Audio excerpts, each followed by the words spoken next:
A senior immigration officer learning his fate. A Bahamian making a big investment in the Atlanta market. And an appeal for more volunteers in the Big Brother program. The Bahamas Tonight Northern Edition starts now. This is the Bahamas Tonight, the Northern Edition. Good evening, all. I'm Megan Shepard. Thank you so much for tuning in. Topping news, a senior immigration officer breathing a sigh of relief tonight after a jury determined that he was justified in the killing of a man who allegedly stabbed his son to death. Our ZNS News team was at the courthouse when the verdict was read. Shishina Farquharson reports.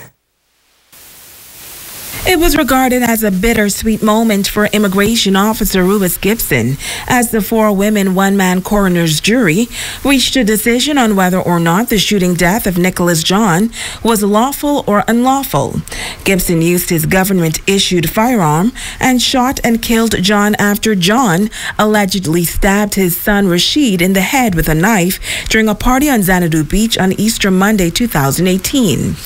Members of the jury determined that the fatal shooting was a justifiable killing. Surrounded by friends, family members, and his colleagues from the Immigration Department, Gibson remained calm and appeared relieved. His attorney, Ronaldo Toot of Sheldon & Co. says 6 months ago it was a day of celebration for Gibson that later ended in tragedy as his son was stabbed to death. But today they are pleased with the jury's verdict. On that day, he lost a son, and ever since then he's now been basically before the court fighting for his freedom. So even though we got good news today that the coroner's inquest came back that the shooting was lawful, my client actually now have an opportunity to put this behind him and properly start to, mourn the tragic loss of his son. He says after the witnesses and evidence was revealed in the case, he had no doubt that the jury's verdict would be favorable to Gibson. There are some things that we would like to have a conversation from the law firm point of view, that we will have discussions with the Office of the Assistant Director of Immigration, because some things came out even during the trial that we would like to discuss in terms of trying to probably look at certain policies and procedures when you look at immigration officers and other law enforcement officers other than police officers that carry personal issue firearms, things of that nature. But pretty much we were quite confident that the jury would have returned with a unanimous verdict that the shooting and the incident was lawful in all circumstances. He believes that Gibson's character was also well represented by the overwhelming support he received from many, and he's also thanking those involved in the judicial process for being fair. In this moment, we would like to thank the Office of the Attorney General, the 2 marshals, Ms. Erica Kemp, Mr. Troy Kemp, because they marshaled the evidence quite fairly. We also want to thank the coroner, and we want to thank the jury and members of the public that came with the support, and last but not least, the Office of the Immigration Department, who stood by Mr. Gibson throughout the whole ordeal, throughout this whole inquest, and gave him support. So we thank the Assistant Director, Mr. Ferguson, and all the other senior officers and other officers that came out and supported Mr. Gibson. Now, after the verdict was revealed, Gibson was a man of little or few words, but his attorney Toot says that he is glad that after these 6 months, he can finally move on with his life. Shishina Farquharson, ZNS Network News. And a dramatic day at court after 23-year-old Philip Alexander Sweeting of Sunridge Road learned his fate. Sweeting was charged with the murder of 40-year-old Whitfield Jones, who was gunned down on Redwood Lane in December 2015. The jury returned a verdict of 12-0 murder. When Sweeting was being whisked away, he started to pull away from officers and caused a major scene outside of the courthouse. Officers quickly restrained the defendant, and he was taken back into the Supreme Court. An hour later, while being taken to an awaiting bus, he told our news team that only Master has the last say. Neil Brathwaite of the Attorney General Office was the prosecutor, and the matter was heard before Justice Estelle Gray Evans. Sentencing is set for January 24, 2019. Meantime, final preparations are being made for the second Technology Summit. After a successful conclave last year, the Ministry of Grand Bahama is working towards hosting another big event that they hope will help to transform Grand Bahama into the leading tech hub of the region. The second annual Grand Bahama Technology Summit is just under a month away, and organizers are expecting an even more successful event. Minister of State for Grand Bahama, Senator the Honorable Kwesi Thompson, says that during the summit, attendees will be able to learn of all that the government and private stakeholders are doing in the field of education as it relates to preparing residents for Grand Bahama's move to a tech hub.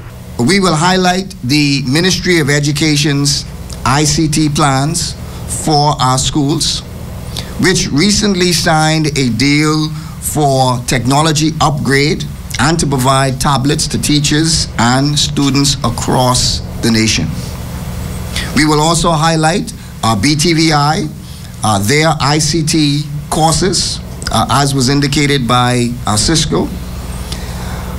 These courses and certificates, and I want to stress that these courses and certificates are now being offered to Bahamians free of charge. Minister Thompson says that attendees will also be able to learn how the government is promoting the island of Grand Bahama. You will also see our new program, which we recently started with the YMCA, to provide coding certifications to 100 young Grand Bahamians.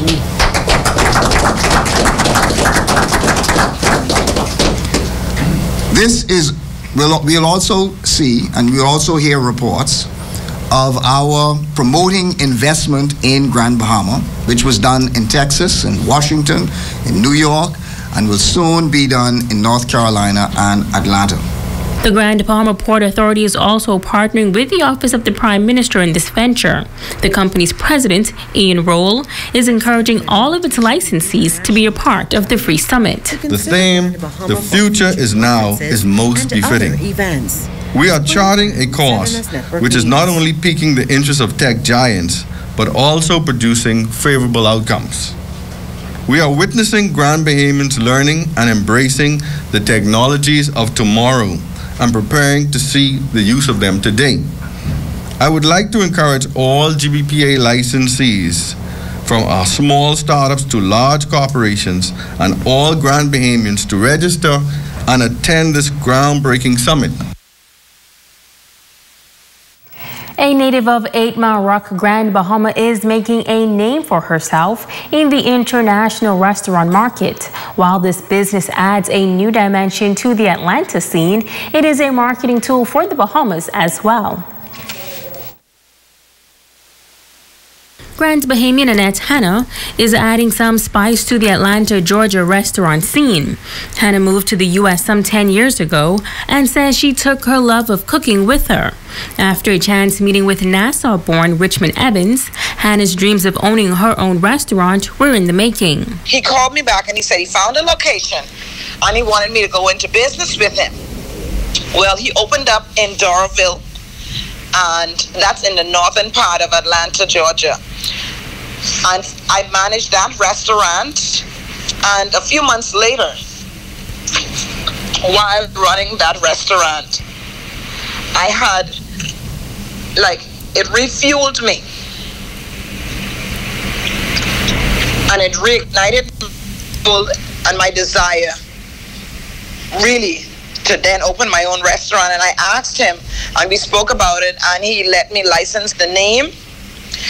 And after licensing the name, I found a location on the south side. So now we have 2 locations here.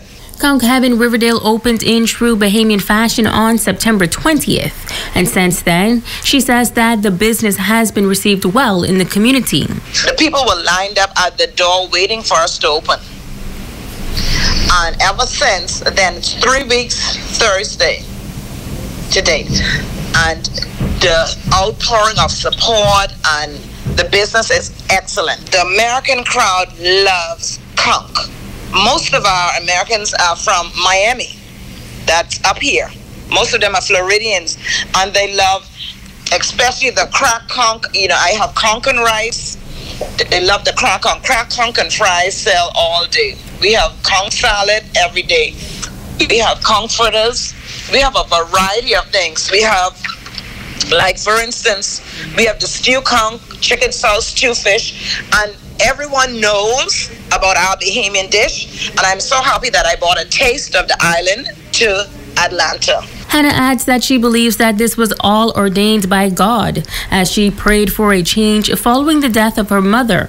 She says she believes her success is a testament not only to God, but also gives credit to her hometown. Like I always say, can anything good come out of 8 Mile Rock? Or can any good thing come out of 8 Mile Rock? Yes, it can. Annette Hannah came out of Hannah and 8 Mile Rock, and I am so thankful and grateful to God, because he is truly awesome. Always follow the Holy Spirit and God will make a way. He has surely made a way for me. She says her goal is to one day open more restaurants and continue sharing her passion in the cooking industry. You're watching the Bahamas Tonight, the Northern Edition. Stay with us. There's more news right after this break.